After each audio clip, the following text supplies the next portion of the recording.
like, all you have to say is that, like, these Republicans did something, and it's like, oh my god, it's like a slur. Like, I don't even, like, sure, I don't agree with a lot of Republicans, or like, I don't agree with, like, policies often that they endorse or whatever, but it's so stupid to, like, make the other party the enemy, because you just then sit on your fucking moral high ground and don't want to look at yourself.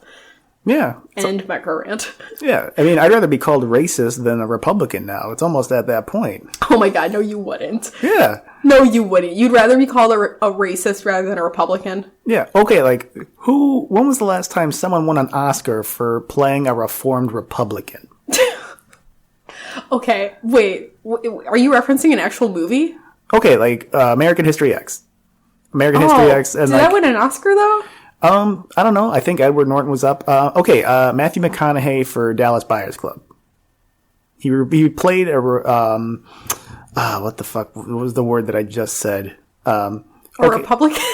Not a Republican, but he was like he started out as like a homophobe, anti-gay. And then reformed. He's a reformed homophobe. And, there's no movies about a reformed Republican.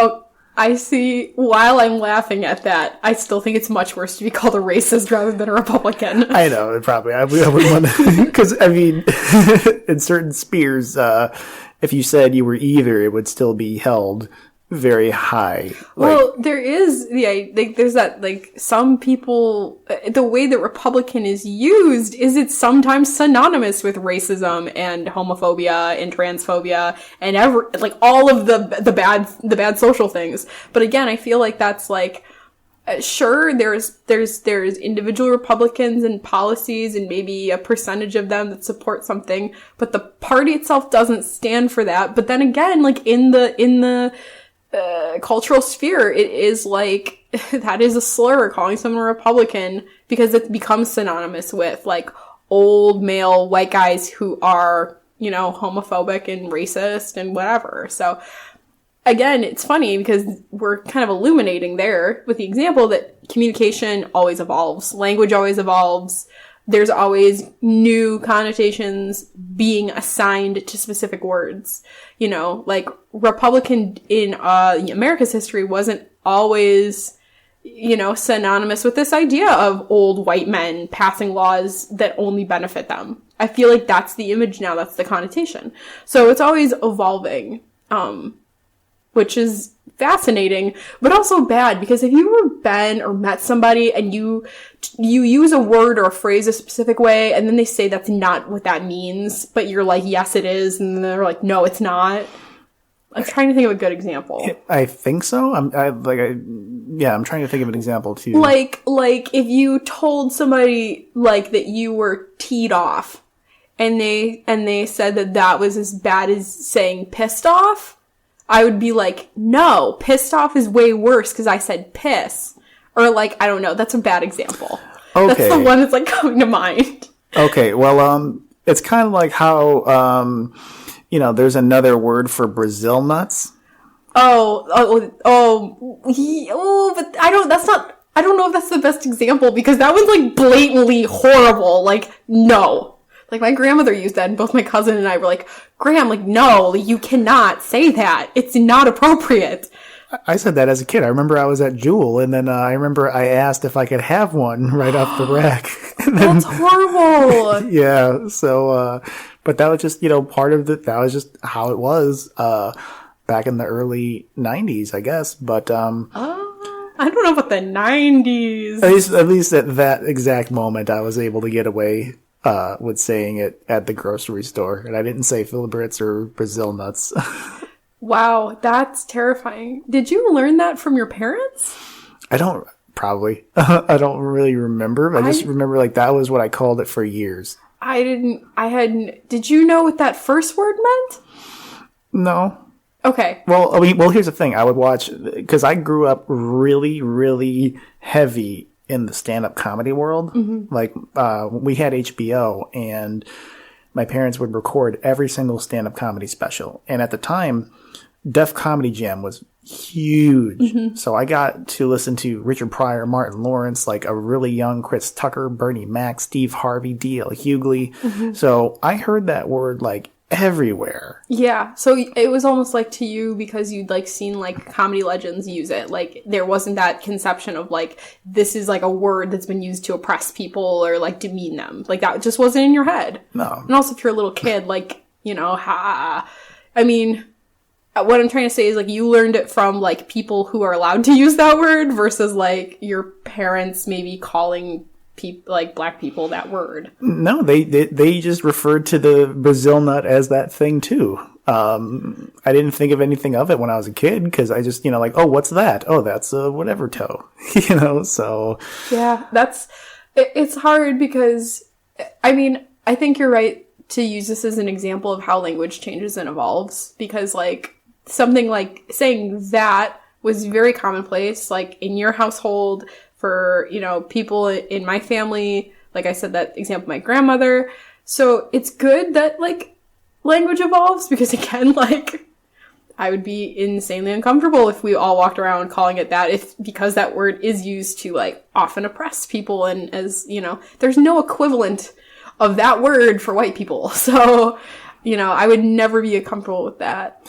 See, even this conversation in and of itself, like beyond just talking about the Brazil nuts, the fact that we can't even say the word or we're too afraid to say the word. I'm okay not saying it. And it's not that I'm fearful of being attacked for using it. Well, I'm sure that's part of it, but it's more so like I don't want to use that word because I don't agree with what it's stood for or what it's used for. And I can't use that word. Like, that's the end of it. It's not my word. It's not appropriate for me to use. You know, it's kind of like, there was the example used of like in certain contexts you can use words. And I forget what author said it. I saw him do like a talk or there's like a speech on YouTube and he brings up the example of like, I can call my wife in public sweetheart. But if we were walking on the street and another man called her sweetheart, that's weird because we allow certain words to be used in specific contexts. Or like, if I, as a woman, call my friend bitch, like, but a man who doesn't have that relationship with my friend who's a woman calls her bitch, that's not appropriate. So it's kind of the same thing. We're just like, if people want to use that word and they're black people or African American, okay, that's fine.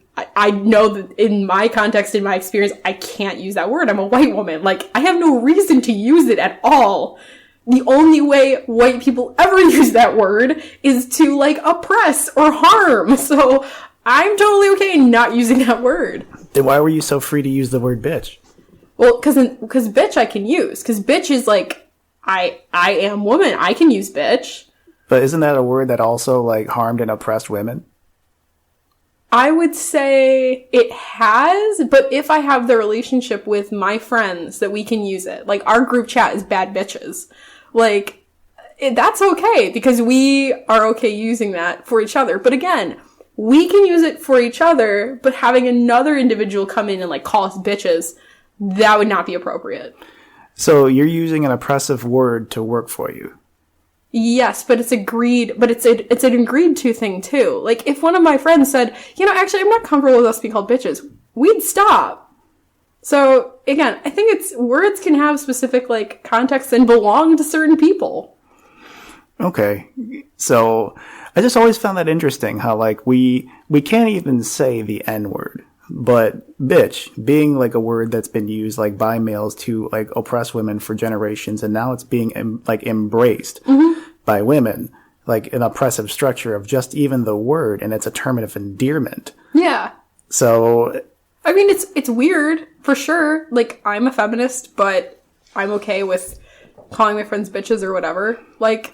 But again, it's always like in a humorous manner. It's never meant in an oppressive manner. So again, it's like in that way, it's kind of empowering because you've taken a word that is meant to harm and oppress and you're using it in like, you're making fun of it. Like, so it's fine and appropriate in that context. And again, like we have an understanding as our friend group. I'm sure not all friend groups, like girls call each other bitch or bitches or like cunt or whatever. Like, I'm sure that that's not the case for everybody. but in our friend group, it's, it's whatever. And so I think because words can belong to people or belong to groups or be appropriate in specific contexts, I'm safe and sound in never saying the N-word. And again, because like when you think of the history of that word, it was never a kind, positive thing. It was always meant to demean and harm. So, I just can't subscribe to that. But you say it.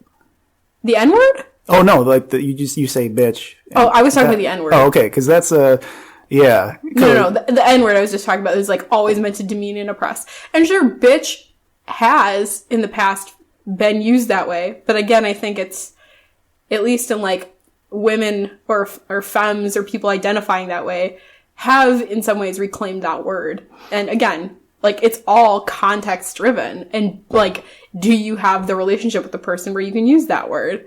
Like, it's also too like, it's kind of like, if we could almost bridge the gap between that and like labels, like I wouldn't call a boy I went on 2 dates with my boyfriend. Like that's not right. We don't have that relationship there.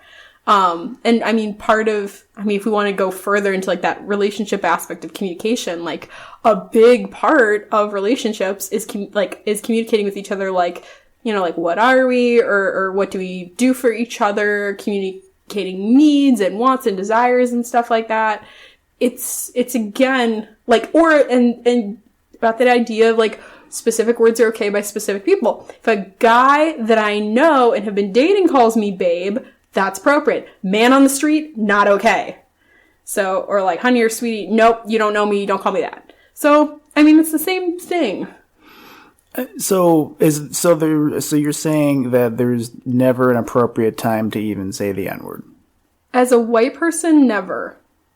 In my opinion. And I'm gonna get shit from like English teachers who like teach Huck Finn and think it's okay. I will never use that word in my classroom.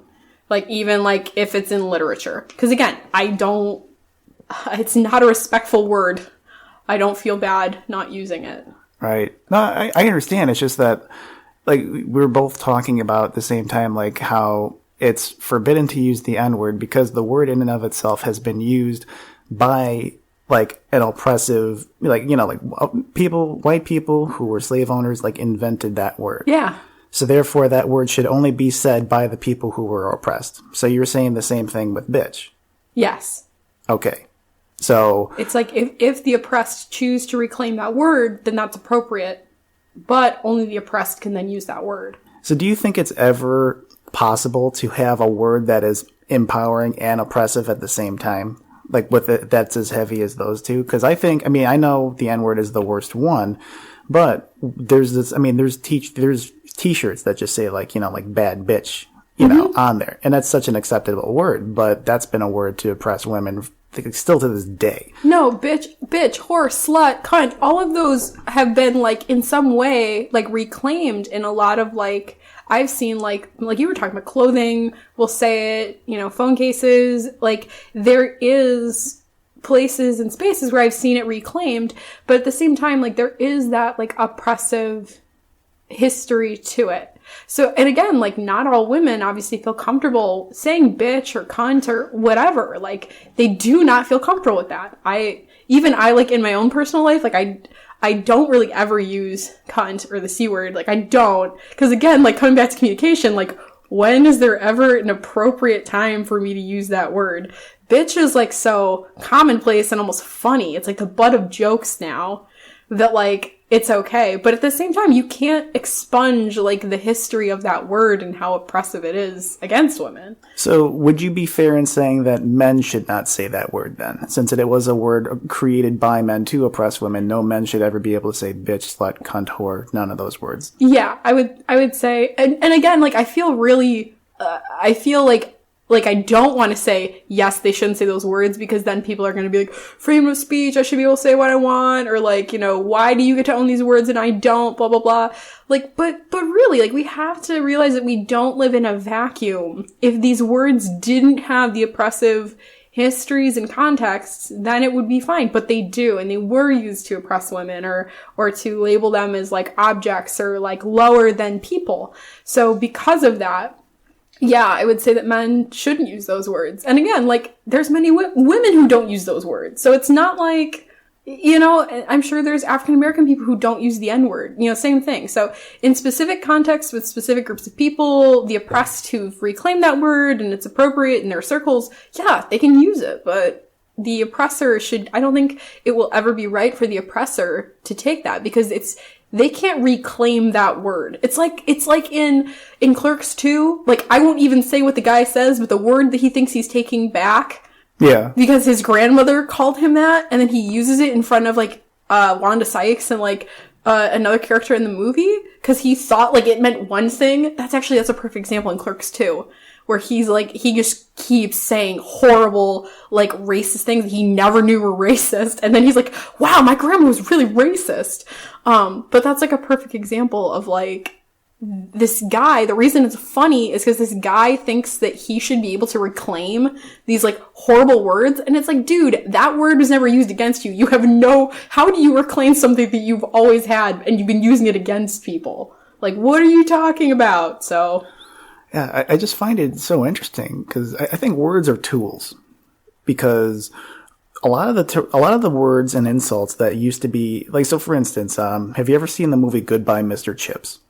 No, it sounds familiar though. What is it? It came out the same year as Gone with the Wind. Okay. That's how old it is. Okay. So, like 1930s? Yeah, like the guy, like, it was actually controversial at the time, not the movie, but the fact that Robert Downey won Best Actor for that movie instead of Clark Gable for Gone with the Wind. Oh. I mean, that's like the only reason it stands out in history. But when I saw that movie, it was about this teacher. The movie came out in like the 20s and 30s, but the movie took place a lot earlier than that, perhaps maybe the turn of the century. Mm-hmm. And there was a scene in the movie where one boy called the other boy the town cheese. And that boy got so mad, he went and beat the shit out of the other boy. Mm-hmm.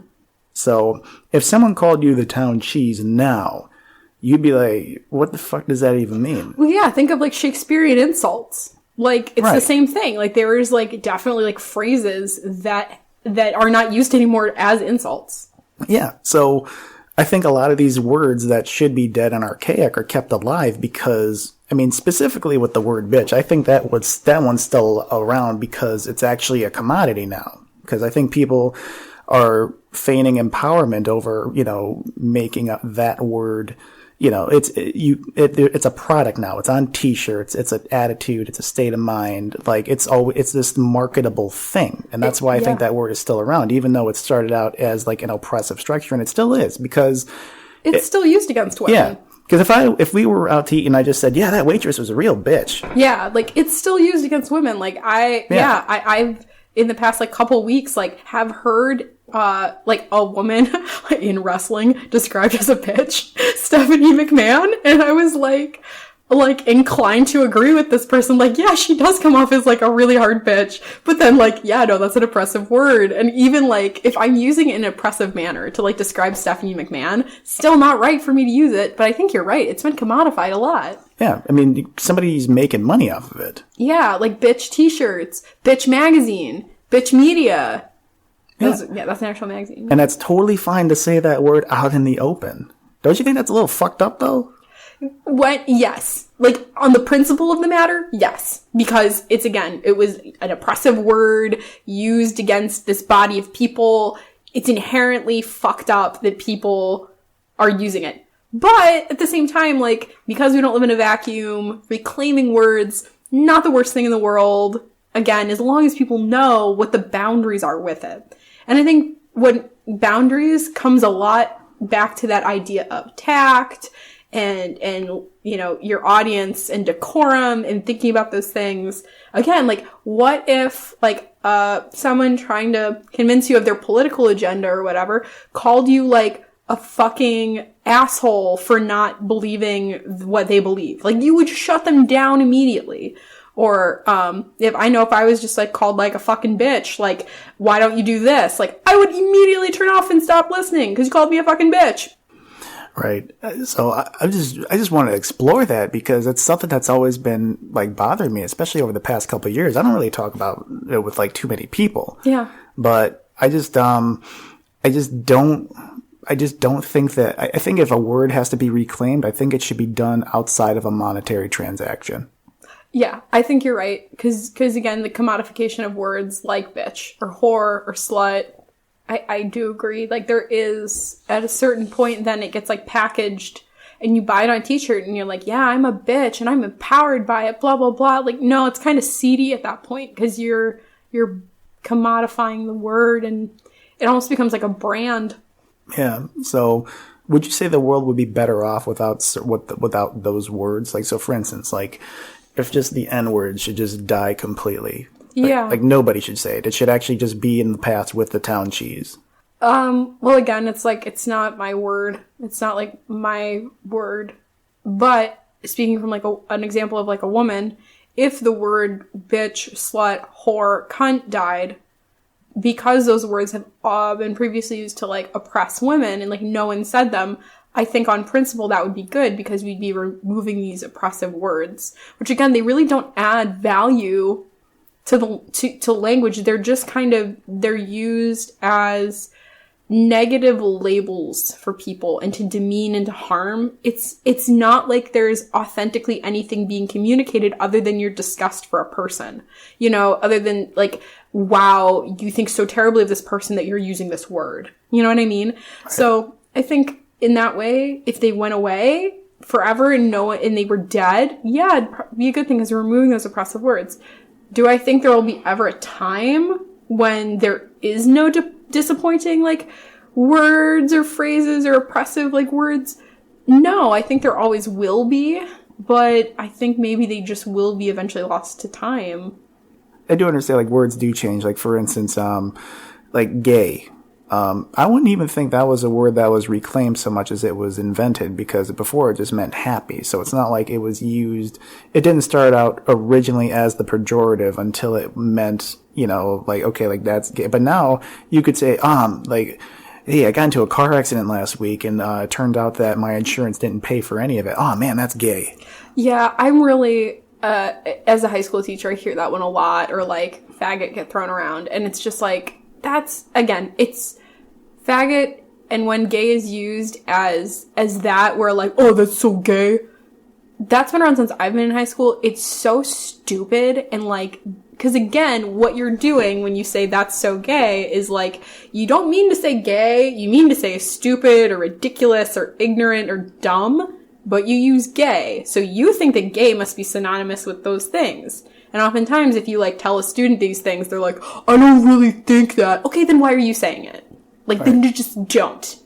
That's, again, I'm, like, really also passionate about this stuff in my school because I really, this is a postmodern idea, but language really does construct reality.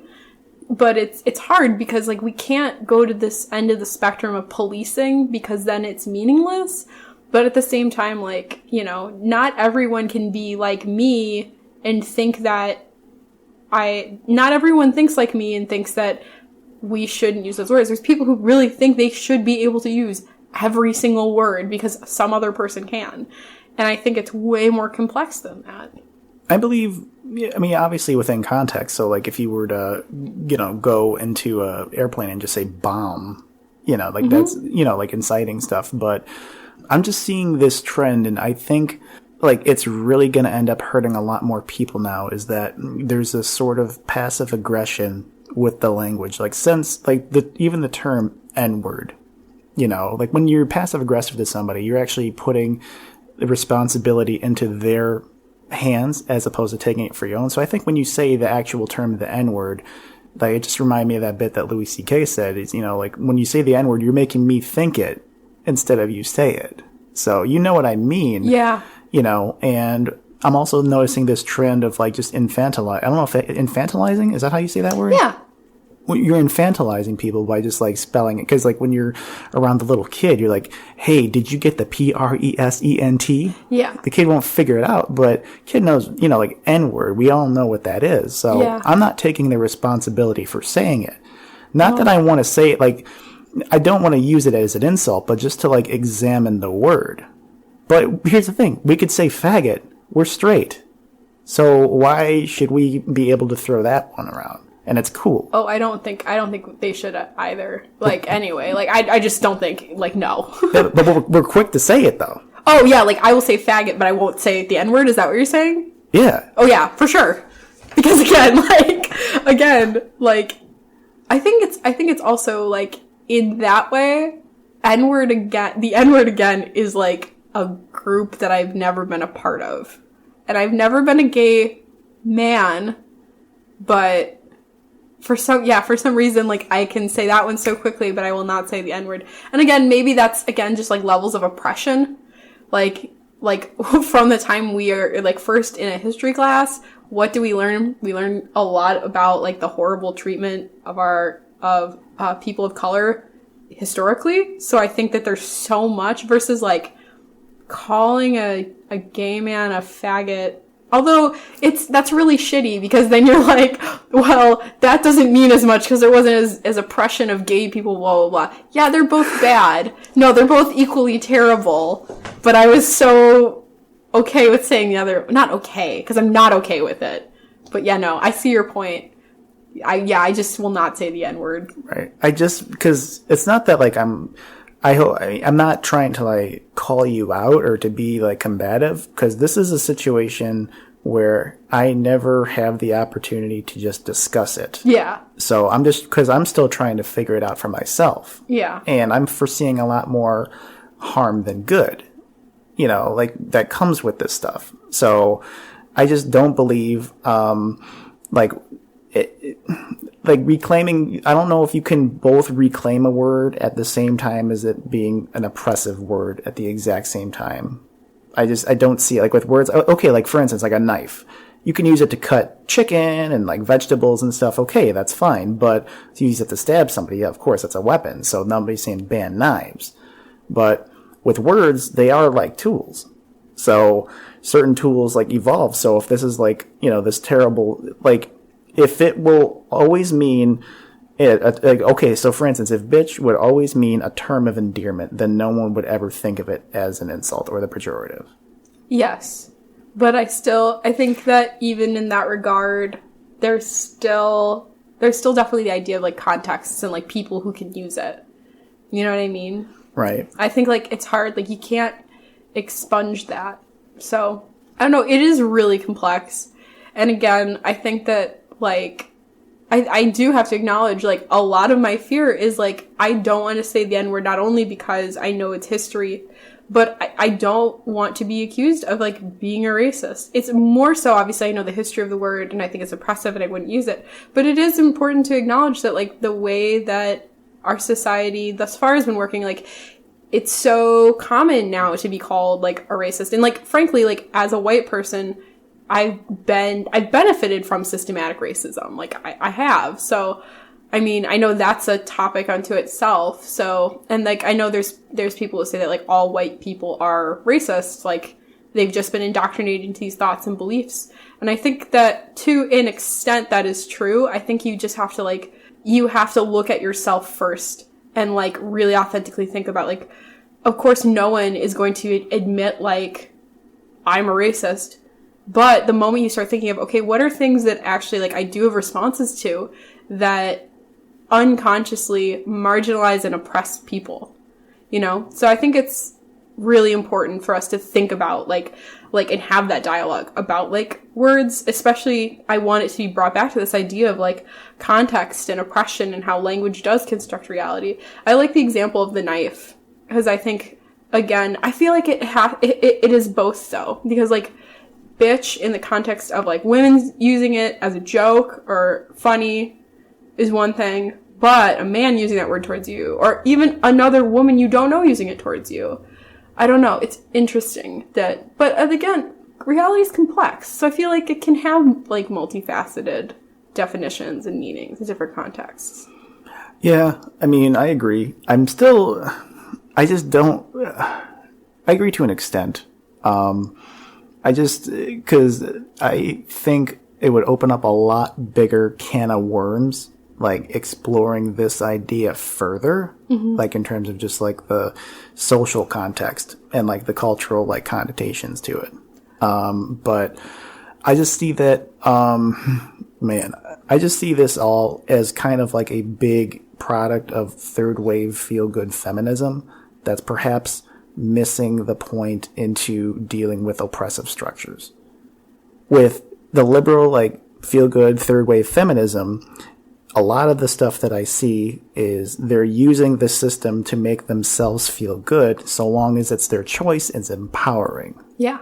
So I just think that might be a bigger issue with it. So if the goal of at least original, like, second wave feminism was to just liberate from men, like, just to not get their cue from men in order to be completely liberated, in order to, like, have a world to where you can also have, like, female goodness and female tyranny that's not from, you know, being cued from a man. I listened to this interview recently with Russell Brand, and he said that perhaps porn was I mean, I'm probably butchering the crap out of this, but he said porn was probably invented because the world was never had a healthy outlet for female energy. I can't really, I mean, I don't know exactly, you know, what he said, but when he said it, like, it really kind of clicked. There's all of these structures that have been used to oppress women for years, like pornography, for instance. You know, now, like, there's women, like, who think that, you know, for instance, like, doing anything, like, within that structure is empowering because she's doing it as her own choice. Mm-hmm. So same thing with, you know, the word bitch, like, using that as a term of endearment is only, like, making the system work. And, like, women moving with up, like, corporate structures, it's just a way for them to get their cue from men in order to liberate themselves. So if anything, like, out of the new third wave, like, liberal feel-good feminism, if anything, men are benefiting more than women. I think that's where I was coming from with the word bitch. So that could be, like, a whole nother thing to unpack. That's at least where I'm at with it now. I'm still exploring these ideas. And I just think if you use certain words that are meant to disenfranchise and disempower and oppress people, you cannot also use that as a group of the oppressed to be empowered from it. I think that, yeah, I see where you're coming from. Because it's so hard to have 2 feet in different camps with that, like, word. Because how can it be empowering, but also demeaning? Like, it either is one or the other. But at the same time, I come back to the idea of different contexts and different spheres. Yeah, I also, like, I think that what's important to also think about is, like, what is there to gain from examining, like, these words and their usage? Because, like, for example, like, if we are examining, like, I think, like, the N-word's a good example because it's like, if people want to use that word more frequently, what is there to gain? What do white people have to gain by being able to say that word? Or, like, what do men have to gain by saying the word bitch? Like, what is there to gain? It's really important and thought-provoking to, like, talk about, like, words and language and oppression. And I definitely see your point about, like, we can't just say, like, oh, it's my choice to use bitch, so it's empowering. Like, that's, there's a lot of holes in that. I also come back to that idea of, like, I think where a lot of the idea of context comes in from my own experiences from fourth wave feminism, the idea that you can have, like, multiple different feminisms based off of your identity. So again, like, that idea that, like, different spheres, different contexts, like, make certain things appropriate or not. But yeah, and especially I do come back to that idea of, like, well, what do we have to gain from, you know, if we reclaim the word bitch, what am I really gaining? Versus, like you were talking before, if we just kind of, like, let this one go to the way of history and took out one more oppressive word from the language, you know, what's the better option? Reclaiming or, you know, just taking it out of vernacular? Yeah. I think this is all leading to my hypothesis of what's going on, at least within the business world and the culture right now, that I think is going to be a lot more problematic and a lot more dangerous down the line because of the self-censorship and because of, I don't know exactly how to articulate this, and I've been saying that quite a bit during the past half hour or so, but I think this is all, like, helping. Okay, so I think racism has actually moved underground now. So instead of it being overt and on the table, where, you know, like let's just say 50 years ago, they had whites only, you know, water fountains. You know, like they were very overt and out in the open with the racism. And of course that was horrible. I think what's happening now is that we're having a lot of this in the undercurrent. So how do you stop something that is so underground that you have to dig like such a deep hole in order to unearth it? So what I'm thinking happen is, what better way to cover it up than by being like the white knight of everything that is good and pure, you know, by like feeling guilty for saying certain words where, you know, like if you say like a certain phrase of words that like hit all the buzzwords, then that means that you're okay.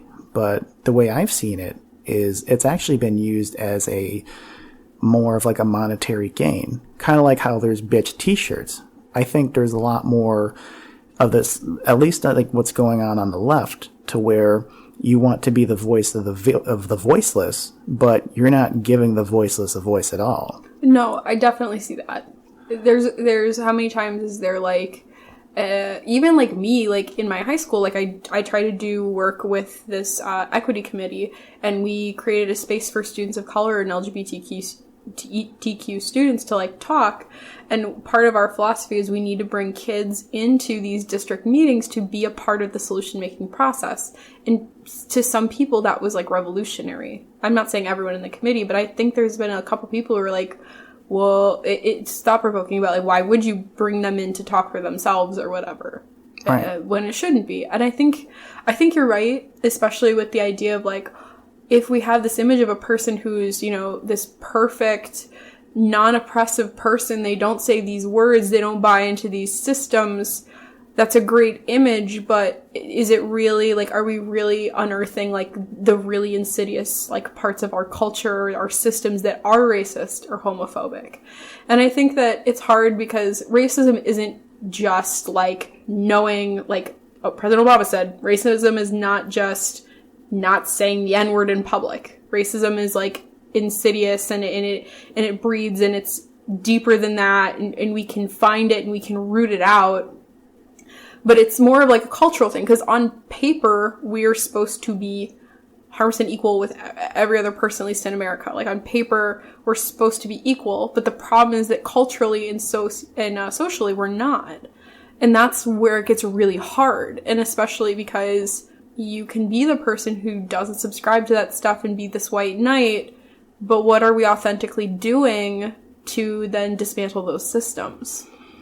I don't think that we're doing anything. If anything, I think this idea of what a white person should be is only leading to the example is you can only be successful if you act like a white person, which is inherently a racial idea to begin with. Not like to say that like white people are oppressed, but so for instance, here's how to be successful and open-minded. Who are the ones advertising this the most? White people. So, and it goes back to a lot of different things. So like white people would never, they always say the N-word, but you know what I'm talking about when I say it. So the harm is still there. It's this weird like cultural whiteness, like passive aggression that's everywhere in our culture. Like even when you go to schools, at my job, the school I work at, there's a big sign on the outside that says, "Thank you for not smoking." The fuck does that mean? Just say don't smoke. Same thing with LGBT safe zones.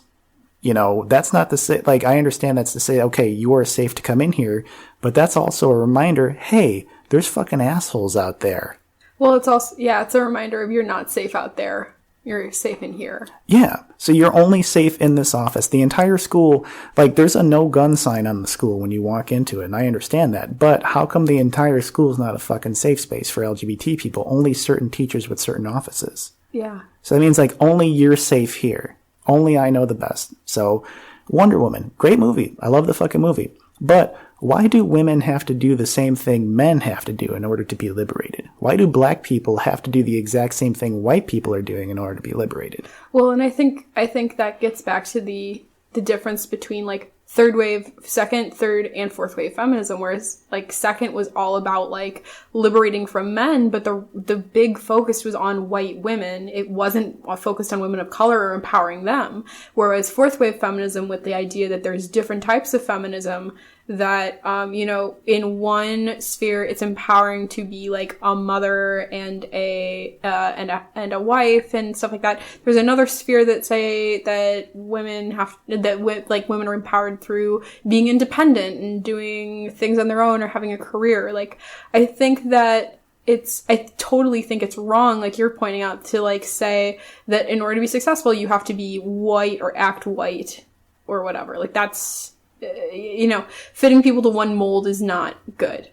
But it's also, too, it's like, it's so hard because, like, if we're saying, like, acting white means, whatever acting white means, like, if people are going to say acting white is getting, I don't know, going to college or, like, getting a job from your college career, like, why is that exclusive to white people? Or why should that be considered, like, acting white? Right. That's, ugh. Yeah. There's so much shit here. And, like, I'm really coming to terms with, like, hating what it means to be white, to be in this constant state of knowing better. Not only that, but to just constantly proving that you're not racist by saying certain words. So, like, by saying, okay, like, N-word. But if you say the word, even within context, it's still such a heavy word, and I'll give it that. Not to say that I want to say it freely, like as a pejorative, but just to historically examine it, because that's the shit that's really deep underground. And I don't even think the fourth wave is going to be with, like, the independent, like, intersectional feminism. I think the fourth wave is starting in Australia, and it's actually probably going to start with dismantling a lot of the stuff that the third wave, like, feminists brought up with at least trans identities. It's quietly brewing over there, like, especially with the tameable shrews, or the untamable shrews, that they post their stuff, like, all up through the wall. So I think going forward, there's going to be this, like, gigantic counterculture that comes from all different places. So instead of, like, having this, like, mainstream media image of what it means to be a perfect person, to, like, stand for justice and to give voice to the voiceless and to be this, like, beacon of success, only if you do it their own way, only if you do it this way. I think that is the next system that's going to be challenged. And I think right now what's really happening is, like, it's as if Kevin Federline quietly rode the coattails of Britney Spears and is somehow becoming more famous. And I think that's what is going on with white culture seeping its way into the mainstream. So I think when it comes to examining these words, there are certain ways to go about it, but I think that only, like, the white person's way of thinking about those words and looking at it is not the correct way. I think you're right. But again, that goes into the idea of different contexts where it's like, that's not my word to use and I will not use it. I'm not a black person. Maybe they have a different view, maybe have the same view, and it's not, but I think most black people or African Americans would agree, like, a white person has no right to use that word. Like, because again, that idea of context. And while I think it would be an interesting thought experiment to like, think about, like, the N-word as, like, a historical thing, again, like, what is there to gain? Like, what is there to gain other than the fact that, like, then we could, talk about that word? And I think that there are people who do that work. It's just not a pop culture or mainstream thing. I think people are, like, linguistics or, historians have probably done and are doing work and talking about that. But again, what does, like, the populace have to gain from that? And again, just coming back to the idea of there's different contexts and there's different times and spaces where that word is appropriate by certain people and not appropriate to others. So I'm just hoping that one day, like, people don't, like, surrender by just, like, giving into the quote unquote oppressive system and see that as a form of victory. You mean like reclaiming? Yeah. So it's kind of like, even using an extreme example, that's like the slave owner making the slave feel comfortable with being a slave. You know, because if the slave like loved, you know, picking cotton and getting whipped, then, you know, I guess, is that really good for the slave, or is that still like shame on the system?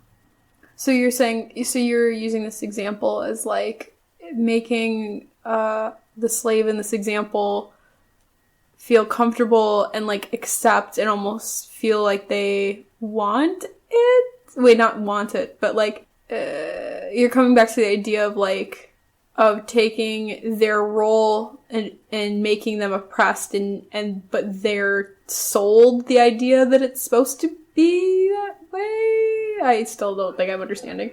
Yeah. Or at least, you know, hey, it's actually good that you get to sleep in the house. So therefore... Well, they did that, though. It's kind of like the brainwashing, like, caste thing, kind of like from Brave New World, like the idea that, like, they have 5 different castes, and like the alphas and the betas are the top, and the delta, gamma, epsilons are at the bottom, and they're socially conditioned to believe that they're so happy to be in their position in life. Like, they literally listen to every single night as a child, like, I'm so happy I'm a beta. Don't have the pressure to succeed like an alpha, but I'm so much smarter than deltas and epsilons and gammas. I'm so happy to be a beta.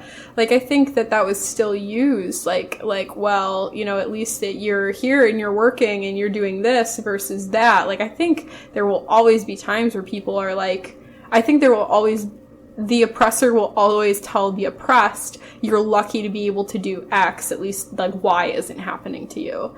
But I definitely see your point in, like, we should be really suspicious of taking oppressive things and thinking that we can reclaim them as, like, oppressed people. Or, like, the idea that the oppressed could ever reclaim that which the oppressor has used against them.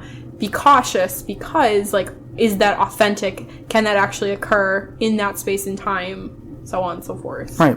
And do the oppressed become the oppressors, like, retroactively because of that? So if they are using the same language and actions as the oppressor, yeah, how are they still oppressed? No, for sure. No, that's important to think about. And again, like, as, like, we all have, as individuals and, like, whatever, you know, how we identify gender, racially, ethnically, socioeconomically, we all have different privileges and prejudices against us. So I think we all have things that we are maybe not systematically oppressed by. Like, there are many people who would say, like, a white man is not oppressed, and maybe not systematically or institutionally, but maybe if we talked about, could we talk about the stereotype that men can't have their emotions? Like, maybe that's not a systematic thing, but culturally, it is impressive to believe that you're a person who can't be in touch with your emotions, right? At the end of the day, who does that benefit? Like, bigger picture. So not just who does that benefit, men or women, that benefits companies. That men can be in touch with their feelings? Oh, the men that are not. Oh, okay. I'm sorry. Let me backtrack. So, if you have a guy who is completely not in touch with his emotions, yeah, who does he really benefit outside of the family? He benefits, you know, the company. Why? Because the company he's working for, you mean? Right. Okay. So he benefits the company because who the fuck better to have working for you than somebody who doesn't have emotions? Because he's a robot and machine. So that idea, you think, is sold, like, it's an oppressive idea that ultimately, like, businesses or corporations benefit from because they have a devoted workforce. Yeah, what do you think? That's what you see in sports. Like, it's very rare that you see somebody in sports just crying. The only people that you see in sports crying are the fans, and that's the only, like, available and acceptable venue to cry on. Occasionally the winners. It's never appropriate to see the losers cry. Right. So, even, like, the most masculine men, like even with pro wrestling, like Brock Lesnar, you'll never see that fucking guy cry. Daniel Bryan, he was crying when he came back, but you know, we totally love seeing that because he's like more of like a, you know, he's more in touch with us on an individual basis. But and it's hard too because like those arguments of like who benefits, like the company, like I feel like the same argument is used when people want to oppress women and talk about like, oh well, the reason that women can't have these like higher positions is because our company has to spend so much money like putting them on maternity leave or whatever, like, oh, that's like so much for assets you have to spend on a woman as opposed to a man, blah blah blah. So it's interesting that you're bringing it to like the capitalist sphere because I haven't thought about that before. But again, like, and I'm thinking about your idea of like, well, like the whiteness or the standard of like the white male is what we all should, you know, the stereotypical white male is what we all should aspire to be. And again, that stereotype is like, you know, having a job, having a college degree, all of that stuff. I think it also, if you want to go the Marxist route, you know, again, like a person who's a good worker, like the white stereotypical man is sold to be, benefits the companies because he's a hard worker and he increases profit. And then, ultimately, with his money, goes out and spends and keeps the economy turning. Yeah. It's a very good image to have, and it's not one that is invented by anybody meaning well. Like, for instance, the image of a woman is completely invented by men. Yeah. Well, yeah. And that is actually hard, too, as, like, a woman. Because, like, I enjoy putting on makeup and whatnot and taking care of myself or whatever. But I do know that, like, it's been a struggle for women to reclaim, like, doing makeup.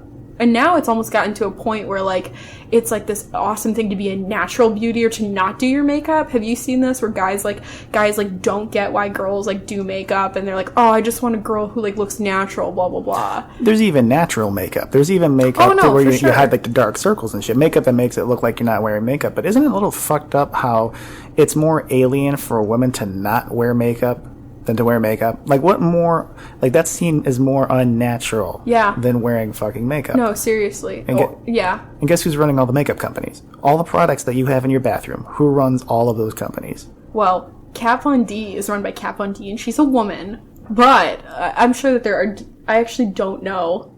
I'm trying to think if men do run. Because the only brand that I know is run by a man is Too Faced, and I don't have any of their products. Benefit might be run by man, but Kat Von D and is like a woman-run team. I have a Tarte palette. I don't know about Tarte. I have one Urban Decay palette, which I know is run by women. But like, let's talk about, but that's like high-end makeup or high-end, like not drugstore. Drugstore brands, no clue who runs that. Would it be a safe guess to say men? Probably. Yeah. Because they invented, like, all of the beauty standards that women have. Women did not invent the image of a woman. Yeah. Like, it was never invented for women by women. Yeah, that's true. So, you guys looking good helps us in the end. Because that's an image that we created. Well, and it's super heteronormative, too. To like, be like, oh, it's super heteronormative to think that, like, women are only aspiring to, like, visually appeal to men, right? Yeah.